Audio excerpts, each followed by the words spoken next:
Gue percaya, berdasarkan apa yang gue udah analisa selama 1 dekade terakhir ini gue di market, 2030 tuh akan jadi tahun yang berat. Gue percaya ini akan dimulai dari ledakan sistem riba yang mereka sendiri bikin. Level hutangnya Amerika itu menurut gue sudah bukan di level yang sustainable lagi ya. Akibat dari ledakan hutang ini, akan banyak negara-negara yang kecil ya kita sebutnya emerging market. Ini mengalami yang namanya hyperinflasi. Akan ada currency debasement juga yang secara agresif terjadi. Yaitu kita lihat mata uang negara-negara lemah ya, itu akan terdevaluasi secara besar-besaran. Gue percaya bahwa dolar itu akan kesulitan untuk mempertahankan posisinya sebagai reserve currency dari dunia. Mungkin gue akan jelasin sedikit kenapa Amerika ya. Kalian tahu Amerika 50 tahun terakhir itu menjadi negara yang sangat kuat di dunia ini. Yang currency-nya sangat kuat dan semua orang mau berdagang dengan Amerika. Karena setelah Perang Dunia Kedua, dunia itu hancur. Kalau kalian perhatikan, Amerika setelah Perang Dunia Kedua, itu orang yang kerja di pabrik, kerja dengan gaji UMR-nya Amerika di pabrik, itu bisa punya rumah yang lumayan, ya, punya 2 mobil, anaknya 2, TV-nya besar. Kenapa? Karena Amerika ngomong ke negara-negara yang hancur. Contohnya kita ngomong ya, dari negara-negara itu contoh seperti Jepang. Dia bilang ke Jepang, oke lu bikinin gua TV, lalu gua kasih lu mata uang paling kuat di dunia supaya lu bisa berdagang dan lain-lain. Akibatnya apa? Negara-negara yang lain ini ya kasih barang dan jasanya ke Amerika. Lu kirim gua barang dan jasa, lu kasih gua TV ya, lu kasih gua makanan, lu kasih gua minyak, kita eksporin lu uang reserve currency terbesar di dunia. Jadi negara-negara yang sudah hampir hancur ini ya disuruh kirim barang dan dikasih USD. Setelah negara-negara ini semua bangkit, mereka bilang, tunggu dulu. Sekarang apa? Gue nggak mau cuma kasih barang dan jasa terus dikasih kertas. Masa kita ngelanjut kirimin barang lu cuma buat uang yang lu cetak? Mereka mulai sadar nih negara-negara ini. Jadi kalau kalian tanya, sebenarnya US dollar itu di backing sama apa sih? Apakah di backing sama emas? Kan itu udah lepas ya. Di backingnya jawabannya sama militer Amerika Serikat sendiri. Jadi karena militernya kuat sekali, dia bisa ancam-ancam orang pakai US dollarnya. Itu adalah backingan US dollar. Kapal-kapal itu. Tapi kan sekarang militer teknologi seperti gue ngomong, tank itu sudah tidak ada gunanya. Tank yang ada perang Ukraina Rusia itu ditabrak sama drone yang bawa bom langsung hancur tanknya. Satu drone yang mungkin nanti sisanya harganya cuma $100, itu bisa hancurin tank yang mahal sekali. Sama seperti pesawat bisa dikejar nanti. Jadi ini warfare akan sedikit berubah dan yang kita tahu sendiri, perusahaan defense nomor 1 di dunia. Orang banyak yang kira mungkin Palantir ya atau yang lain. Jawabannya adalah DJI. Drone yang kalian lihat itu jualan di mall, itu perusahaan defense teknologi nomor 1 di dunia sekarang. Dan itu perusahaan apa? Perusahaan Cina. Jadi kalau kita ngomong secara militer, Amerika sudah tidak di depan. Jadi yang backing USD ini sudah tidak ada. Jadi kalau kita lihat dari Rusia, Cina ya, mereka sudah stop beliin utangnya US dalam jumlah yang besar. Jumlah US Treasuries yang mereka investasikan itu turun terus. Kemarin gue juga lihat ya, Jack Dorsey pencipta dari Twitter, dia bilang bahwa bagus untuk mendelete semua intellectual property law. Ya, jadi hukum tentang intellectual property, kekayaan intelektual, itu harusnya dihapus. Karena era sekarang sudah tidak ada yang namanya kekayaan intelektual. Semuanya bisa dibikin oleh AI. Dan Elon Musk itu setuju dan banyak teknokrat yang lainnya yang setuju. Gua pun juga salah satu orang yang setuju. Dunia ini akan menjadi dunia baru, dunia yang berbeda. Kita akan lihat kejatuhan US itu dari US Treasury dulu. Kita bisa lihat juga unemployment rate yang nanti akan melonjak tinggi. Kenapa? Karena 40% ini data dari McKinsey akan digantikan di 2030 oleh artificial intelligence. Dedolarisasi itu akan terjadi juga ya. Dan negara-negara lain yang gue sebut tadi itu akan bangun. Gue kasih contoh aja ya, ini mungkin masih jauh sekali dan masih unlikely, tapi negara penghasil minyak terbesar seperti Saudi, ketika dia trade berubah dari USD jadi yuan, itu akan meledak US. Tapi itu unlikely untuk terjadi. Ketika itu terjadi tapi akan negara lain ikutin dan akan ada namanya global liquidity freeze. Market obligasi itu akan crash dan akan ada mass repricing ibaratnya dalam aset-aset seperti saham, obligasi, dan juga properti. Capital flight dari US Treasury akan mengikuti ya. Sistem kredit ya, sistem riba dan hegemoni US itu akan hancur. Dan ini akan meng-create panik yang luar biasa, widespread di seluruh dunia yang bikin orang nggak percaya sama bank sentral dan juga uang fiat. Nah, gue percaya ke depannya AGI ini akan mengubah semuanya. Menurut gue AGI akan hadir dalam antara 10 sampai 40 tahun lagi ya. Jadi AGI itu apa? AGI itu Artificial General Intelligence. Nah, bedanya apa antara AI yang ada sekarang dan AGI? Lu bayangin seperti ini. AI sekarang itu seperti kalkulator. Lu suruh 1 tambah 1 dia kasih keluar 2. Dia tidak bisa beneran mikir sendiri. Dia cuma bisa jawab pertanyaan yang lu lempar ke dia dan lakuin apa yang lu suruh ke dia. Ini makanya ada orang-orang bodoh yang kemarin gue bilang drone itu akan gantikan tentara. Mereka tidak paham yang gue bilang. Mereka bilang, oh nanti akan ada orang yang operasin drone-nya. Iya, itu sekarang bos. Itu sekarang. Kalau mungkin masih AI, ya itu mungkin masih ada orangnya. Tapi di saat AI ini sudah berubah jadi artificial general intelligence, kemampuan untuk belajar sendiri, dia bisa belajar musik, dia bisa belajar seni, dia bisa belajar berpikir seperti manusia. Itu jenderalnya pun pasti AGI bukan manusia, kan dia lebih jago pasti dari manusia. Dia bisa belajar main game sendiri, dia bisa belajar jadi lawyer sendiri, dia bisa belajar kendarain drone-nya sendiri. Dan ini sudah tidak dibutuhkan lagi manusia-manusia kebanyakan. Kalau sudah AGI, 99,9% manusia itu tidak dipakai lagi. Kalian harus paham bahwa revolusi besar dalam dunia ini itu selalu dalam dua format. Yang satu kepintaran dan kedua adalah uang. Kepintaran itu apa? Revolusi yang pertama tentang kepintaran itu di saat ditemukannya writing, nulis. Orang bisa share pemikirannya. Itu adalah revolusi kepintaran. Printing press, ketika gampang informasi disebar, itu revolusi kepintaran. Orang bisa nulis, orang bisa bikin buku, orang bisa simpan ilmu, orang bisa bagikan ilmu ke orang lain, bisa bagikan distribusi dalam jumlah yang besar. Internet juga distribusi kepintaran, kalian jangan salah. Revolusi paling besar manusia itu selalu dua, revolusi kepintaran dan revolusi uang. Dan ini di depan mata kita dua-duanya nih. Revolusi uang itu cryptocurrency, dan revolusi kepintaran itu artificial intelligence. Gue percaya mungkin di kehidupan gue masih lama ya AGI ini muncul. Tapi kalau gue sebut ASI ya, artificial super intelligence, ini cepat sekali teman-teman. Gue adalah pengguna ChatGPT dari beta masih 2022. Gue pelajarin language model semuanya secara detail. Tapi yang fakta yang unik adalah GPT yang sekarang itu canggih sekali dibanding 2 tahun lalu. Canggih sekali. Perubahannya lebih jauh dibanding Nokia ya ke iPhone menurut gue. GPT yang gue pakai sekarang dan 2 tahun lalu itu lebih iPhone paling baru ke Nokia yang paling tua, yang paling butut. Lompatannya segitu jauh. Gue nggak tahu nih lompatan yang kedepannya akan seperti apa. Tapi menurut gue kalau super intelligence mungkin dalam 5 tahun lagi. GDP negara besar menurut gue konsumsinya ini akan menurun ya. Akibat pekerjaan itu 40% digantikan dengan AI. Akan ada deflasi GDP negara-negara besar dan juga kontraksi kredit akibat AI ini. Gue nggak ngasal ngomong, kemungkinan ini semua terjadi di 2030 tuh nggak rendah-rendah amat. Ada probability-nya bahwa 2030 ini akan ada kehancuran. ChatGPT sekarang ya, kalau lu ambil satu orang, contoh misal di kantor gue, itu menurut gue itu 100.000 kali lebih pintar dibanding orang yang lu ambil di sini. Gue tuh akhirnya punya teman tandem untuk ngomong ya, yang level intelektualnya sama. Dan ini bahayanya apa? Ini akan bikin gap intelektual. Contoh kameramen gue yang di sini ya pakai AI dan gue yang pakai. Itu akan beda sekali ya. Outputnya gua, input yang dikasih sama dia, itu akan sangat berbeda. Karena AI ini makin pintar lu sebagai seorang manusia, dia akan makin ngasih jawaban yang lebih bagus lagi. Jadi ini never ending improvement cycle untuk orang-orang tertentu. Dan ini akan bikin gap yang namanya knowledge. Dulu kan gapnya cuma capital ya. Gua orang kaya sekali, gua bisa invest sana sini. Lu orang miskin, lu gak bisa invest sana sini. Sekarang gua orang pintar, gua orang kaya. Gue pakai AI untuk mikir dan gue pakai capital gue untuk deploy ke tempat-tempat yang bisa gue tanya AI-nya di mana. Dan ini udah real ya. Ini udah happen di depan mata lu semua. Gue lebih baik lu ambil semua karyawan gue, lu pecat semua karyawan gue dibanding gue nggak bisa pakai AI lagi sekarang. Karena itu teman gue untuk bikin decision making lebih penting dari semua karyawan gue. Gimana nanti? Sekarang menurut gue udah 100.000 kali lipat lebih efisien dibanding manusia biasa. Artificial super intelligence itu kan 1 juta kali lebih efisien. Dan di saat itu sudah terjadi, ini kita akan lihat dunia yang sangat berbeda. Mungkin ya, ke depannya barang itu bisa jadi murah. Ini gue ngomong positif dulu. Gue bilang barang akan jadi murah. Karena efisiensi mengerjakan suatu barang akan berbeda. Contoh, baju handmade tunic zaman dulu ya. Zaman raja-raja zaman dulu. Itu butuh 1 tahun kerja lu untuk bisa beli. Sekarang lu di Zara, lu ke toko lu bisa beli. Kenapa? Karena biaya produksinya makin rendah. Kedepannya kalau AI udah canggih sekali, semua barang dan jasa itu akan jadi murah sekali justru. Manusia harusnya makin sejahtera. Tapi kan gue tahu banget manusia sifatnya apa? Serakah. Ya, tukang iri, greedy, serakah semuanya. Fear, takut. Apa yang akan disebabkan kalau misalnya ini bikin semua jadi murah? Ada orang-orang tertentu yang nggak mau itu terjadi. Akhirnya manusia-manusia yang nggak penting ini akan disingkirkan nanti ke samping. Kalau lu lihat di Cina ya, robot itu udah ngelipetin handuk ya. Jadi handuk di Cina di hotel itu udah bukan manusia yang lipat. Itu sudah robot semua. Nggak usah jauh-jauh, lu makan di Haidilao aja nganter kadang udah robot kan. Itu tinggal masih ada manusia yang ngambilin aja. Nextnya robotnya humanoid, dia taruh sendiri. Orang baru lihat AI itu cuman gantiin coder ya, cuman gantiin marketer, cuman gantiin ilustrator. Ada yang bahkan bilang juga, oh enggak, AI nggak bakal gantiin coding. Coba deh lu lihat ya, batch paling baru di Y Combinator itu banyak yang programmernya 0. Founder yang nggak bisa programming bahkan. Gue paham lu harus ngerti basic logiknya juga karena gue juga bisa programming. Cuman jawabannya adalah ke depan ketika ini udah super intelligence, lu udah nggak butuh lagi gitu. Argumen programmer sekarang kan kalau entar ada bagi, entar siapa yang benerin? Ya programmer. Ya itu sekarang, Bos.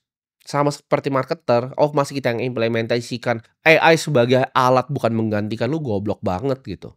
Lu bahkan belum tahu cara pakainya. Lu kalau tahu bahkan yang sekarang aja cara pakai yang kayak gue yang pakai, lu nggak akan bilang itu lu membantu implementasikan, lu digantiin. Nanti di seluruh rumah lu itu akan ada pembantu robot, ada PT robot, semuanya robot. Nah sekarang pertanyaannya kalau kita udah tahu ini semua, lalu solusinya apa? Gue belajar dari, ya ini mentor gue yang jauh, yang gue nggak pernah sempat ketemu tapi sudah meninggal, yaitu Charlie Munger. Charlie Munger selalu ngajarin gue. Dari semua yang dia ngomong di depan itu, dia selalu ngajarin invert, invert, invert. Pikir kebalik, pikir kebalik, pikir kebalik. Ini kan kita lihat nih, ke depan ada krisis ya. Kita harus lihat secara sistematis. Nah, kita gimana cara invert pemikiran ini? Gue kasih contoh ya, maksudnya invert itu apa? Lu punya restoran nih. Gimana caranya restoran lu bangkrut? Lu mau restoran sukses, lu mikir gimana caranya restoran lu bangkrut. Oke, cara pertama restoran bangkrut itu apa? Makanannya nggak enak. Kedua, servisnya, coba aja staff lu maki-maki semua customer lu yang masuk. Itu gue yakin dalam 2 minggu restoran lu bangkrut. Nah, lu udah tahu kan, dua ini yang bikin bakal bangkrut dalam 2 minggu. Jadi apa yang harus dilakukan? Adalah bikin makanan yang paling enak dan customer service yang paling lama. Itu ada konsep pikir invert, ini gue selalu pakai. Bahkan di matematika, di semua ini selalu gue pakai. Cara pikir kebalik. Lu cari potensi masalahnya, lu pikir kebalik, nah lu selamat. Nah, menurut gue, cara pertama adalah lu harus potong semua noise dari yang masuk ke otak lu, ya. Lu hapus semua media-media propaganda, lu jangan pernah nonton TV lagi. Virus yang paling berbahaya nanti dekat-dekat ke 2030 bukanlah virus yang bikin lu sakit fisik, tapi virus yang masuk ke mental kepala lu. Propaganda, ya, dan manipulasi media internasional. Potong otak lu dari semua konten gak penting. Setiap hari lu coba belajar hal baru yang bagus. Coba lu bikin notes setiap hari, lu catat ya. Pengetahuan lu setiap hari nambahnya di mana. Lu tanya gitu semuanya setiap hari. Jangan lu telan mentah-mentah semua informasi yang lu dapat. Lu belajar ya, Austrian Economics itu apa? Sistem ekonomi yang seharusnya terjadi di dunia itu seperti apa? Free market yang benar itu seperti apa? Lu harus ikuti yang namanya kebenaran, bukan ikuti sekedar tren. Kalau lu mau hancur ya lu dengerin terus media propaganda, lu dengerin terus. Ada demo di sini lu ikut, itu lu ikutin terus, lu akan hancur hidupnya. Apalagi ketika nanti gue bilang tadi, ya kan? Hegemoni US ini mungkin goyang nih, sistem kreditnya goyang nih. Apa sih yang kita harus lakuin kalau sistem kreditnya goyang? Mata uang negara-negara lemah tuh akan apa? Devaluasi. Akan ada hyperinflasi. Turki mungkin meledak nanti negaranya. Argentina mungkin meledak negaranya. Nah, kalau lu jadi orang yang tinggal di Argentina atau tinggal di Turki akan ngapain? Gua nggak bisa ngomongin di sini ya, lu nilai aja sendiri. Orang udah mulai lari-lari di mall beli emas. Lu mungkin ketawa kan dilihat itu. Tapi suatu saat 2030 ada yang terjadi. Mereka itu at least masih punya uangnya sendiri, tapi mereka mungkin bisa ditodong orang di rumahnya, dirampok emasnya. Lu harus punya uang lu sendiri, ya. Mereka mungkin emas ya, karena emas kan orang dari dulu bilang God's money, uangnya Tuhan mas, ya. Kalau gue suka uang gue sendiri ya formatnya Bitcoin. Lu harus punya uang lu sendiri yang nggak bisa dirampas orang, yang nggak bisa didevaluasi sama orang, dan nilainya sama. Lu harus keluar dari sistem fiat, ya. Lu antara simpan Bitcoin atau lu simpan emas, terserah gitu. Gue lebih suka versi digital ya, gue lebih pro Bitcoin. Tapi buat yang emas gue nggak judge juga gitu. Lu juga harus punya visi ya, akan di dunia ini apa sih lu dilahirkan di sini untuk kerjain gitu. Kalau lu tanya apakah gue cuma di sini untuk uang, kalau cuma untuk uang ya gue kasih tahu dari 3 tahun lalu gue udah bisa hidup sangat nyaman, gue udah pensiun, gue udah selesai. Gue di sini karena gue masih mau ingetin orang-orang kayak lu semua gitu. Duit itu udah nggak ada artinya untuk orang seperti gue. Gue cuma pengen bikin dunia ini jadi sedikit lebih baik. Karena gue beneran kasihan lihat teman gue tuh yang teman SMA gue sendiri ya. Personal trainer, lumayan duitnya ya, puluhan bahkan sebulan sampai bisa ratusan juta. Cuma ngajarin personal trainer, terus dia ngambil endorse ya kan dari brand-brand. Tapi dia setiap kali nongkrong sama gue, setiap ngopi sama gue nanya, Tim, ini gue harus investasi kemana? Gue harus investasi kemana? Itu menurut gue ada yang salah sama sistemnya. Dia tanya Bitcoin ya entry-nya harga sini bos. Lu ngajar fitness aja gitu. Harusnya lu dibayar pakai sesuatu yang tidak pernah kena devaluasi lagi. Gue percaya kalau sistem moneter di dunia ini fair, dunia akan jadi lebih baik. Jadi lu pilih satu cost yang lu pengen kejar pakai nyawa lu, dan lu siap di sana. Kalau lu tanya gue, apa sih satu cost di dunia ini yang gue siap mati? Adalah benerin sistem moneter ini. Karena dari dulu gue udah kena, gue korbannya gitu. Gue korbannya yang keluar dari sistem ini. 2030 tuh gak akan jadi kehancuran untuk kalian yang dengerin omongan gue ini. 2030 tuh akan jadi great reset untuk mereka yang goblok. Mereka yang ngata-ngatain gue yang ngapain beli emas, ngapain beli Bitcoin. Ini 2030 bakal mati nih. Di saat gue bilang tadi ada masif asset repricing dari saham, obligasi, sama properti, ini mati nih semua ini nanti. Itu akan jadi great reset untuk mereka yang bodoh dan tidak siap. Di reset dunia ini ya, boomer-boomer goblok ini di reset nih yang udah tua ini. Mereka udah mau pensiun terus jadi miskin, uangnya ke gue nanti. Ini akan ada reset gitu. Tapi buat yang gak bisa paham ini, gak bisa lihat ini, lu gak usah percaya omongan gue, lu tanya aja AI, kemungkinan apa sih yang terjadi ya. Sekarang nih, lu ke ChatGPT, ya, lu ke DeepSeek, Lu Claudesone, lu tanya 2030 itu potensi krisisnya apa? Lu jangan percaya omongan gua, lu cari di Google. Lu hanya punya sekitar 5 tahun, 1825 hari dari sekarang untuk asah skill lu setiap hari jadi orang yang lebih baik, ya. Kerja lebih keras. Bersiap ketika krisis lu datang, lu selamat, lu pakai inversion tadi yang gua udah kasih ajarin. Kalaupun kita bilang dunia ini hebat deh, nggak terjadi 2030, lu akan jadi manusia yang jauh lebih baik. Manusia yang jauh lebih siap untuk menghadapi krisis-krisis selanjutnya. Karena setiap 10 tahun sekali itu selalu ada krisis hutang yang besar yang meledak. Gue bukan prediksi ini kayak gue semacam Nostradamus, enggak. Gue cuma lihat historical data. Bisa repeat, bisa ngulang, bisa nggak ngulang gitu kan. Tapi ya biasanya history itu selalu nggak repeat tapi dia rhyme. Layaknya mobil gitu kan, punya airbag. Lu nggak mau tabrakan kan? Kenapa lu beli misalnya contoh, lu beli Mercy S-Class nih. Ada airbag semua dari samping. Kenapa lu mau beli yang mewah sekali? Karena kalau kena tabrak lu pasti selamat. Kayak BMW seri 7 tuh lompat dari tol tapi selamat. Itu kalau coba LCGC udah mati pasti orangnya. Ya kan? Itu karena BMW seri 7. Safety-nya aman sekali. Tapi kan lu kalau lu beli seri 7, lu nggak berharap lu lompat kan dari jalan tol. Lu nggak berharap kena tabrak. Ini sama ya, mau terjadi atau nggak terjadi, ada lebih baiknya lu berubah gitu. Stop dengerin media propaganda, lu punya uang lu sendiri. Ada baiknya siap payung sebelum hujan. Lu harus punya kepintaran untuk lihat sistem finansial ini dengan apa adanya dan kebenaran. Lu harus punya pemikiran kritis, lihat mana yang propaganda media, mana manipulasi media, mana yang suruh lu masukin ke isu-isu yang sebenarnya nggak penting. Ini hamilin cewek lah, itu inilah, ini apalah. Itu kan permainan mereka semua. Lu belajar manfaatin AI sekarang. Karena AI cuma bisa dimanfaatin sekarang. Sebelum dia yang manfaatin kita. Sebelum dia jadi terlalu pintar. Lu harus belajar untuk belajar. Gua kasih tahu ya. Lu kalau belajar di pace yang lebih cepat dibanding dunia ngejar pelajaran yang lu sedang pelajari, lu akan jadi manusia yang superior. Belajar internet masa depan, belajar Web3, belajar teknologi dari blockchain, belajar artificial intelligence, belajar kriptografi, belajar caranya nyimpen uang lu sendiri, belajar konsensus. Belajar cara kerjanya central bank seperti apa. Belajar sejarahnya dari uang itu apa. Gue suka bilang Bitcoin itu bukan sekedar aset investasi buat gue. Itu kayak justru jebakan gitu loh. Lu ketika lu masuk ke lubangnya lu nyungsep. Lu langsung pelajarin sejarah uang. Lu pelajarin semuanya. Itu kayak game yang ketika lu pelajari, lu jadi belajar banyak sekali hal.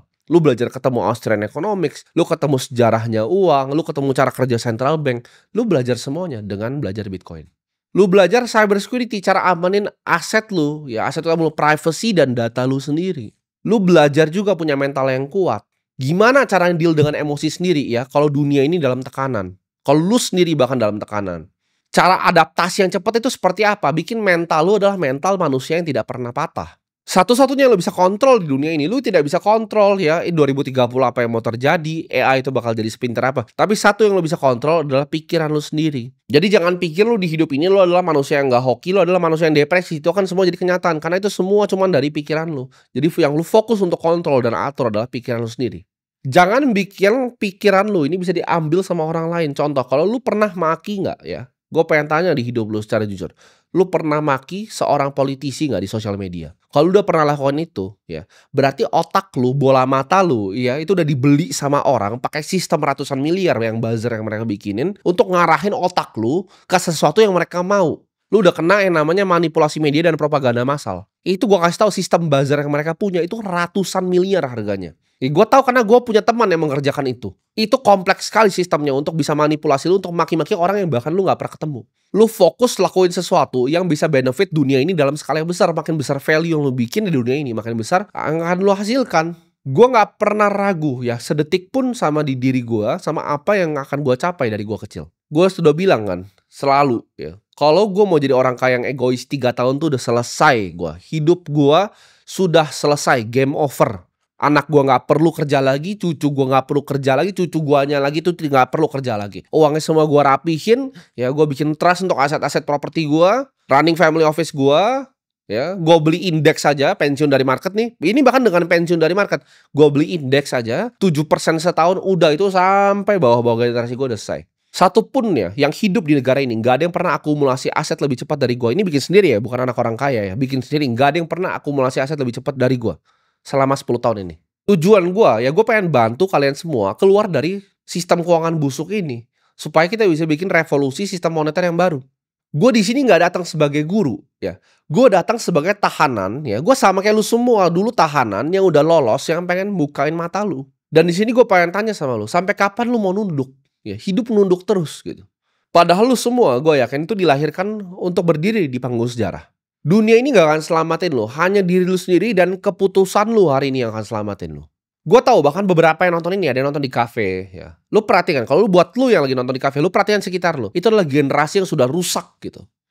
80% mungkin lagi scrolling TikTok atau ada satu lagi yang nonton Netflix. Itu generasi yang sudah rusak. Satu generasi ini udah hilang, dibunuh sama TikTok ya. Media dari Cina itu dibunuh sama Netflix dan dibunuh sama sistem riba. Tapi bukan kalian. Ya makanya gue ajak kalian buat tinggalin sistem ini. Ambil alih lagi bola mata lu. Jangan lu maki-maki orang yang lu gak kenal di sosial media. Ambil lagi uang lu sendiri gitu loh. Dan lu ambil balik lagi jiwa lu. Semangat lu itu. Pelajari kebenaran. Miliki Bitcoin. Kuasai AI. Dan kuasai masa depan lu sendiri. Pada saat nanti dunia runtuh di 2030 ya. Mereka menangis dan kita akan memimpin di sini. Karena gue sebut di sini ya. Kita bukanlah generasi yang dilahirkan untuk jadi generasi yang nyaman. Kita adalah generasi ya yang ditakdirkan untuk mengakhiri perbudakan-perbudakan ini. Dunia itu sedang menunggu ya nama-nama kalian nanti ditulis di sejarah. Dan ini semua adalah awal dari kebangkitan kita.